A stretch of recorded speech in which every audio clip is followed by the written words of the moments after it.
जो IVF pregnancy है, इसके बारे में एक बड़ा मिथ है कि ये आर्टिफिशियल है, नेचुरल बिल्कुल नहीं है। इसमें बेबीज जो आते हैं वो आर्टिफिशियल आते हैं। इसके बारे में आप क्या कहना चाहेंगे? यहीं से शुरुआत करते हैं। जी, आपने बहुत अच्छी शुरुआत की है, क्योंकि ये एक बहुत ही कॉमन मिथ है हमारी सोसाइटी में कि आईवीएफ एक नेचुरल तरीका नहीं है प्रेगनेंसी का, ये आर्टिफिशियल है। खासकर जो हमारी एल्डरली पॉपुलेशन है, उनको लगता है कि ये ठीक तरीका है ही नहीं प्रेगनेंसी का। ये कौन सा तरीका है? प्रेगनेंसी तो बॉडी में ही होनी चाहिए। क्योंकि आईवीएफ और नेचुरल प्रेगनेंसी में कोई फ़र्क नहीं है। फ़र्क सिर्फ यही है कि नेचुरल प्रेगनेंसी में जो एम्ब्रियो या भ्रूण बनता है फर्टिलाइजेशन से, फीमेल एग और मेल स्पर्म के यूनियन से, वो फैलोपियन ट्यूब में बनता है। इस एम्ब्रियो को बॉडी के बाहर बॉडी जैसा एनवायरनमेंट दिया जाता है।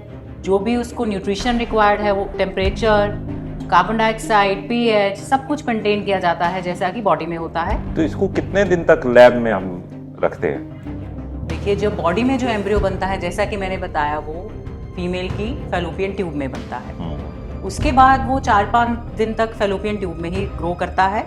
5वें या 6ठे दिन तक वो यूट्रस में पहुंचता है और फिर यूट्रस का एक हिस्सा बन जाता है। जो नॉर्मल डिलीवरी में बेबी होता है उस जैसी रहती है या थोड़ा सा उसका हेल्थ कम रहती है? जो आईवीएफ बेबीज़ हैं वो नेचुरली जो कंसीव्ड बेबीज़ हैं उनसे कमज़ोर हैं, बट ऐसा बिल्कुल गलत है।